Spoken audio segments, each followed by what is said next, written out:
okay, this is a quote that probably a lot of people will see. It's usually given out for Bill Gates. It's usually then argued down, oh, that's Mr. Chrysler, and then a whole lot of other people jump in with, you know, their book knowledge. But basically, choose a lazy person to do a hard job because they'll find an easy way of doing it.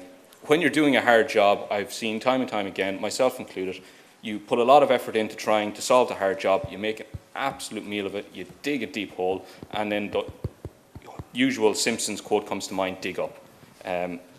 So this is usually the way I then started to approach things, which was, well, let's look at the simplest possible solution that we can do for this and go from there. Try not make it complicated, try not make it very difficult. When I joined AOL,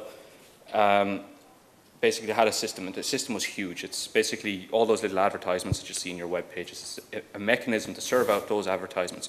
And not only to serve them out, but to make an actual auction and bidding process behind them. So that ad that shows up on your web page in less than, say, 0.3 of a millisecond, that goes through an absolute massive system where multiple vendors will be contacted to see, well, do you want to place an ad here, and so on. So the system was massive, and it was very cumbersome and very difficult to automate from a testing perspective. So when we came in, we basically decided, well, let's make things simple. So I read a guy before on game dev, and I liked what he said about things. So basically it's the whole, I don't know how many people have ever done carpentry. I haven't. I'm a software developer. I've never cut a piece of wood in my life. But basically there's a thing in carpentry where measure twice, cut once. And that basically means stand back, take a look at what you're doing, and then go and do it. Instead of what we would typically do, which is have about 50 meetings, go in and make an absolute meal of things. So your code will have a lifespan. That's obvious. So the minute you commit that code, you're going to be maintaining that code for a long length of time. So after 6 months, you're really going to remember what it does. You're probably going to go into a meeting, have an argument, and say, oh, God, no, it does this, X, Y, and Z. Swear by it, go out of the meeting, look at the code, and go, oh, God, it doesn't do any of that. And then, why did I design it that way? Which is one of the crucial things, because usually there's time constraints. Usually there's a boss or something, pressure, you know, it's Friday, I want to go home. So you design things in a certain way just to get the job done. And that's perfectly fine, but then when you come back to it in 6 months' time, you mightn't actually remember why did you do it that way. And yeah, you're goosed. So don't be precious about your code, because you're working a team and people are going to come in and chop and change the code. And basically, as I said, the code is going to evolve over time. It's going to take on a life of its own, and people are going to change it. Eventually, as I said, you'll forget about the code. You won't even know it exists. And then finally, Steve, because there's always a Steve, he's going to refactor the hell out of it. Steve loves to refactor. All he's going to do, like, all Steve does is refactor. I've never seen Steve finish a story. So Steve will refactor it, and you won't know your code the minute you go back to it then.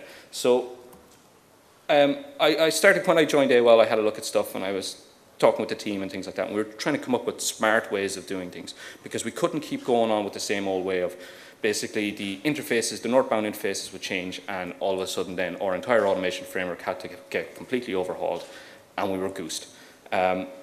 So we started to look at Python and said, well, what can Python actually do for us? One benefit that Python has is everything is an object, and that means that basically pretty much everything should have attributes or methods. You know, there's cases where they're not going to have it, but for the most part of what we were doing, pretty much everything had attributes and methods. Introspection, which allows you to look in upon an object. So you can basically go to an object and say, hey, tell me all about yourself. And the object will then spill its hearts and guts on the ground and say, there you go, that's all I do, that's all I can do, this is all I have. And then you can start looking at that thing. So you can use things like inspect, get attribute, set attribute, things like that to come up with clever ways of figuring things out within an object. So you mightn't necessarily need to know anything about that object, but you can at least know how you can manipulate that object in a controlled manner. And once you know about an object, you can, I won't say a lot of fun, you can have some fun, and as I said, fun is not guaranteed, and it will be limited. So a model. I worked in Ericsson's, and we had models, and we loved models. And basically what models were this is how our system works, this is how our system does things, this is how our system flows, and this is how our data flows through our systems. Sounds very, I suppose, rigid and strict, but it's a great way of looking at software, because if you know that basically I take a string, and that string then goes into this function, and then that function is going to hand it off over to this service, then you instantly know everything you want to do. And as I said about Python, you can basically inspect Python and say, well, tell me what you have, and it'll tell you what you have, and then you can look at the functions that it has, and you can look at where those functions are going to bring you, and then you can predict exactly how everything is going to flow through your system. So I'm just going to start jumping into code here because, as I said, I'm not one for PowerPoint slides. So I have this system. I use SOAP. Yeah, exactly. As you notice, I'm also using Windows, so that would explain a few things. But I'm using SOAP mainly because it has a WSDL, and while Sun did try and bring a Waddle in and explain to people that in REST world that, look, it would be nice if you actually described things so that people who went to your web services could actually understand what your web services do. The WSDL allows you to do that. So I just have a very simple WSDL in here. So it's a user service. It's the most basic of possible WSDLs that you could come across.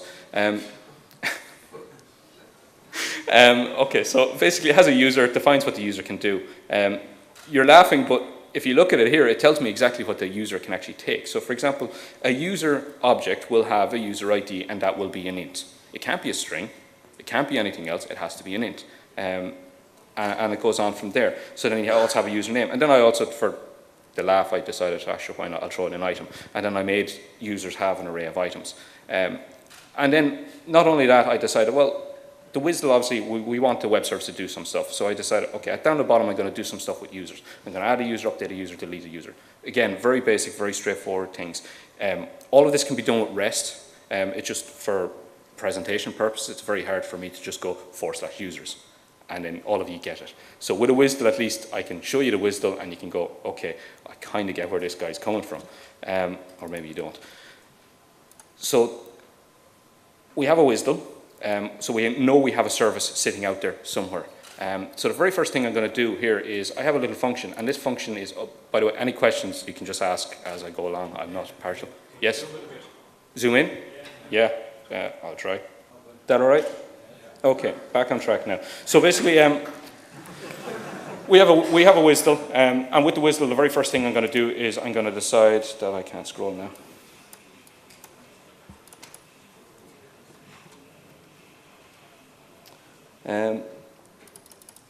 The downside of things.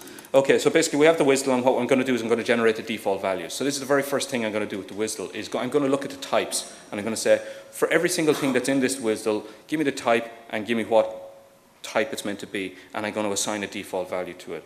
So if I run this, I'll just show you the generated. So I basically don't have anything in the default folder at the moment.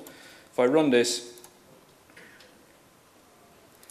basically it'll go in then, defaults. So here I have all my defaults. And if I want to change the quantity then to 77, then when I actually generate the model, what it'll do is it'll take the default values and it will inject them into what I'm about to generate. All of this generation is done through Jinja 2. So basically what I do is I read the WSDL, pull it into a dictionary, pull apart that dictionary into sensible structures that I need to pass it into Jinja. If you really want it, you can all leave it into one dictionary and you can have fun with Jinja. That's whatever you're into. I pull it apart and I put it into small, sensible little structures because it makes Jinja a hell of a lot easier. If you're actually just looping over, say, an array of import types as opposed to a dictionary, and then you have to drill down in, get the import types, match the import type with something else, it makes life a bit harder. So I do it all through Python itself. So we have these sensible defaults here now. So the next thing I'm going to do is I'm going to generate the model. So with the model here, sorry? Web Service Description Language. It's for SOAP. It was all the rage when Microsoft thought it was all the rage. So if you used .NET back in like 1 and 2, yeah, happy days. If you haven't used any of that, then yeah. Sun came out with a Waddle, which I think is a web application description language, which was meant to do for was meant to do the same for say REST services, but it never took on because it's Sun trying to shoehorn in yet another description language. No one from Sun here, is there? That's fine. You never know. There's always one. Okay, so again, going to take the WSDL, going to generate the model from it. I'll step into the code that does that in a second, but it's really just looping over an XML and basically pulling out the bits and pieces that I want in the order that I want. So it takes a second or so. So I now have all of my items from my WSDL. So I have a user, I have an item, I have an array of long, array of item, and array of int. So that's all generated. I haven't done the tap. I wrote my Jinja file, I pulled my structures out, and I passed them into Jinja. Jinja's done the hard work for me. The only thing I've had to do was make sure that my Jinja file doesn't have any spelling mistakes and so on it. Jinja is usually made to assemble HTML or XML files or things like that. You can make code, and here we go. So at the top of the Jinja file, I'll have a copyright header, I'll have my imports, and basically I'll have my structures then. And depending on the data that I hand in, so again, we'll just jump over to the Jinja template for this guy. Data for test cases, no, client template, sorry, wrong one, this one. Okay, so that's the Jinja template. So what would have taken, I suppose, a bunch of teams. Now you think of this from a logistical perspective, whereby somebody on a northbound interface decides, you know what, I'm going to refactor the hell out of this. Screw backwards incompatibility, I'm going to change it. Steve, great guy. Basically, the guys sitting there, as in myself and some others, were sitting there scratching their head going, oh, Steve, fucking hate you.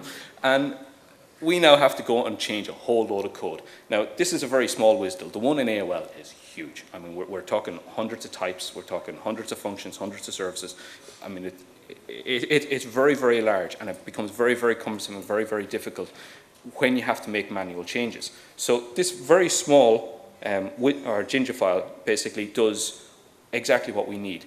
We look at the WSDL, we read it, we pull it all out, we create concrete modules with it. Now we can programmatically go against them. So instead of going against, you know, a WSDL, we're now actually just going against Python code. So we don't care if a WSDL generates this, or if we get it from a web service, or we get it from some other database or data source. We don't care.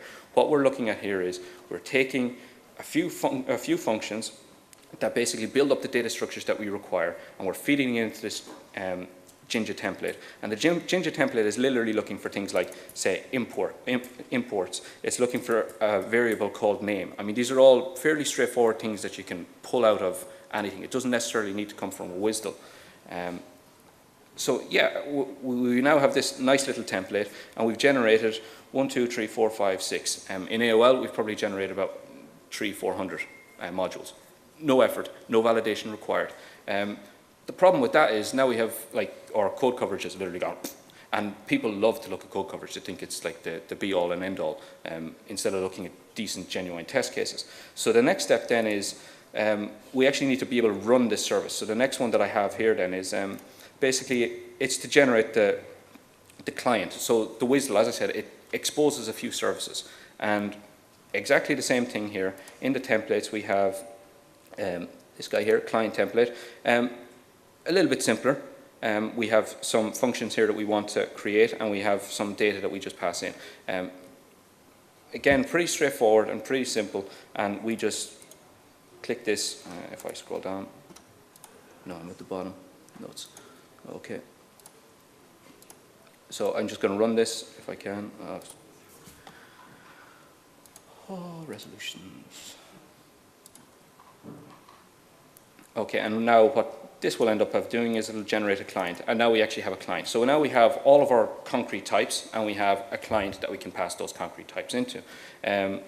Now, as I was saying, with the WSDL, what we have is this nice little adage that basically the WSDL must take a user, or we assign it none. Now, if we pass that over to the web service, and the web service on the other end, which we don't care about because it's not our business, it's a northbound interface, we pass over a user, he handles the user, he's either going to spit us back an exception or he's going to accept it.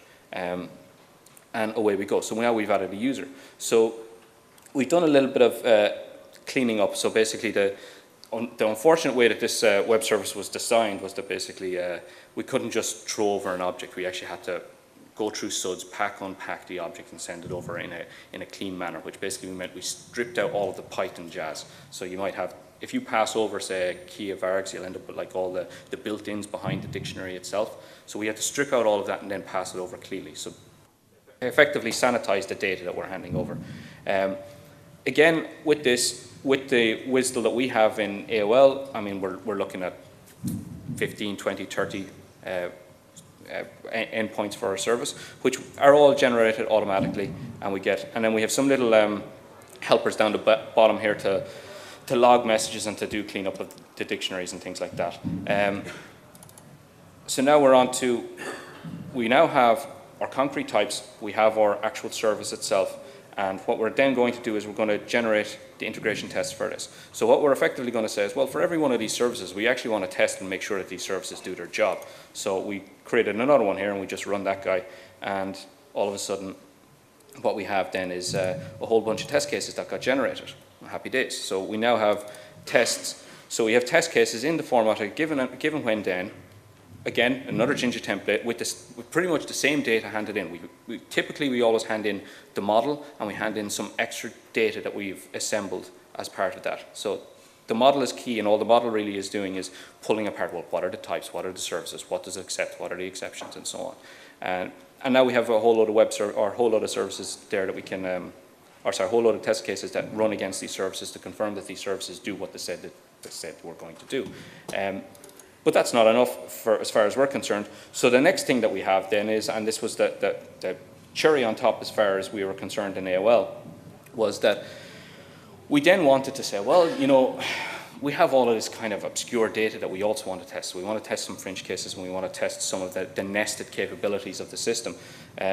So we then decided, well, what we will do, and this is where introspection comes in, what we will do is we will basically create another function, and this function is going to go off and it's going to say to the types, well, give me all of your types, and for all of your types, what are your children, and for all of those arrays, what are the contents of those arrays, and drill down until we find out and map the entire system.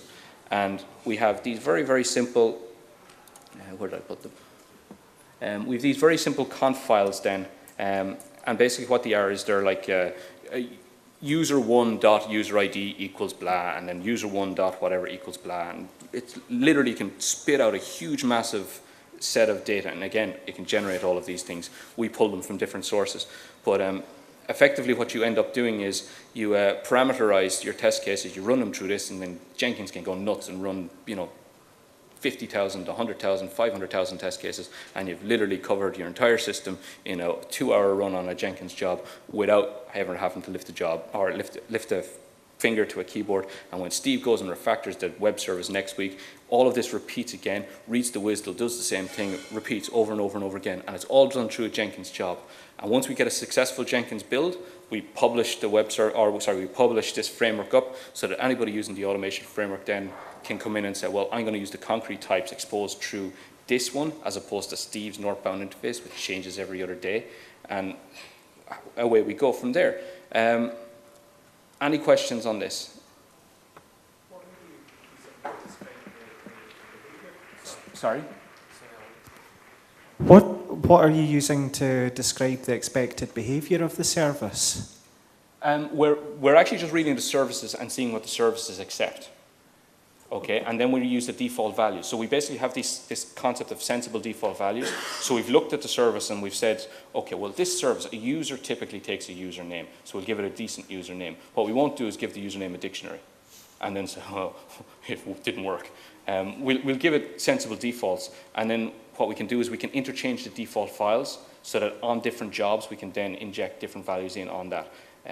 On top of that, this can then be abstracted away so that people can then go and say, they can pull down the module user, they can basically import that into their own code, they can write their code, and effectively what they will then do is they'll build up the user object the way they want it, and they can pass that up to the service as well. Again, all simplified and just done through Python as opposed to a web service description language, which nobody has a breeze does.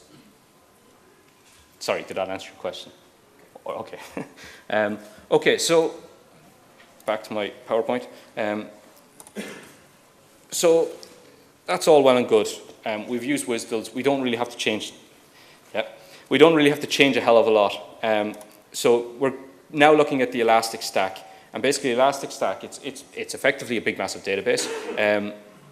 So we have Elasticsearch, which is our database. It indexes everything and allows you to pass in strings, and it uses a Lucene-based syntax so that you can query the actual indices themselves.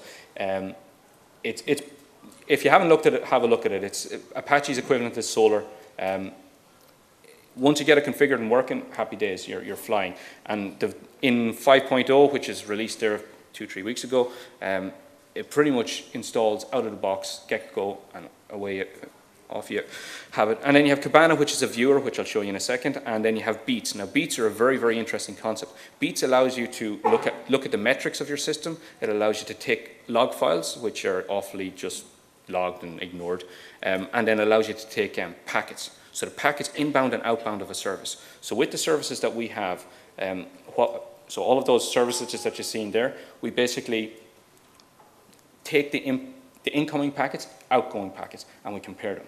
So we then take those packets and we can have a look at them and we can establish test cases based on that data. So again, we don't really have to do a hell of a lot. We just look at the data. I'm down to 3 minutes, so I'll show you this now. And then alerting, this is the final part of it. So you can then put a watcher on this. So you can say, if my system core dumps, I want you to get all of the logs, backtrace them up, and I want you to start looking down through to find a fatal. And what we're going to do is we're going to look at any requests that have come in prior to that fatal occurring, and we're going to rerun them in order. And if it fails, we know we have a problem with our system. If it doesn't fail, we're just going to hammer it until it does fail. So all of this is automatic. We don't have to do anything other than run a Jenkins job, and that Jenkins job is going to query Elasticsearch, pull it back in, generate a bunch of test cases, and run those test cases. Okay, I've nearly out of time, so I'll just jump straight to the goodies instead of PowerPoint slides.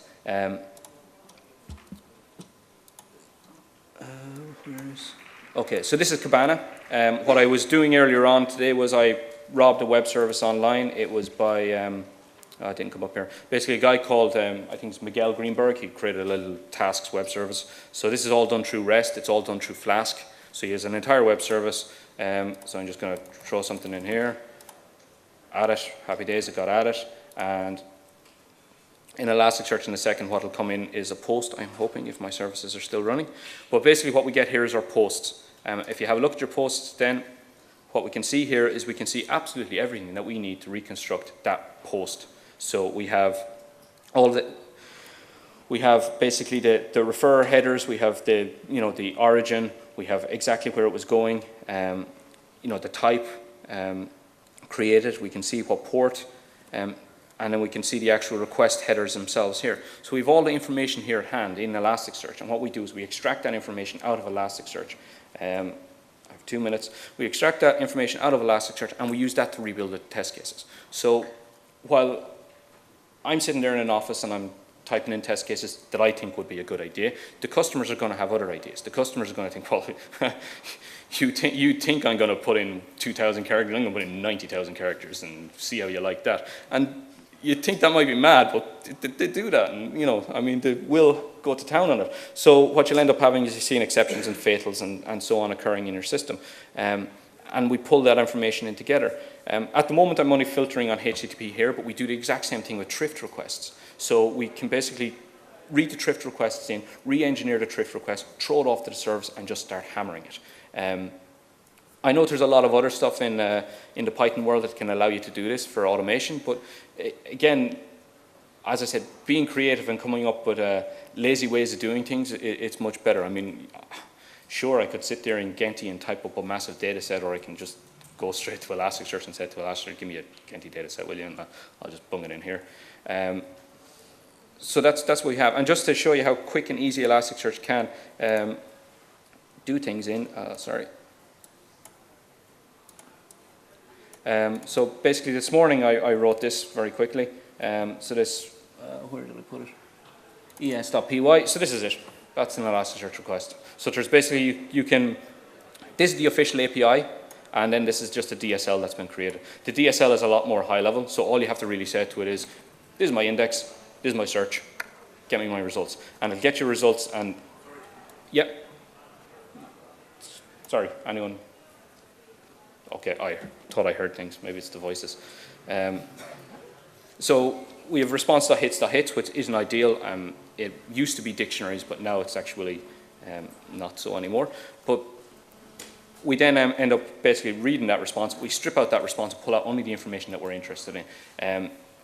Much like I'm sure everyone who's dealt with requests, you basically create a request object, a response object, and that response object is going to be coming back with a certain type, and you handle an actual response object. So you just don't stick with the default response. You might have service A response, and in that response then it pulls out everything that response should hand you back, and away you go. So what we effectively would have is our host or port or method or function, all of the headers and things like that would be pulled back into this response, and all we really have to do then is, well, pass this back into our test cases and run it, and away we go. Any questions? Everyone's looking confused.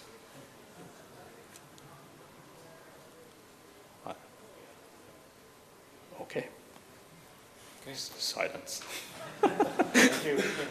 That's it. As I said, I better go back to my slides just to, references, these are just 3 or 4 links of which I'd used as reference for making up the slides. As I said, Ronan Hayes, batmansdad.com, and PyCon or Ronan, and then I follow through with the team, as bad as I am, and then AOL. Happy days.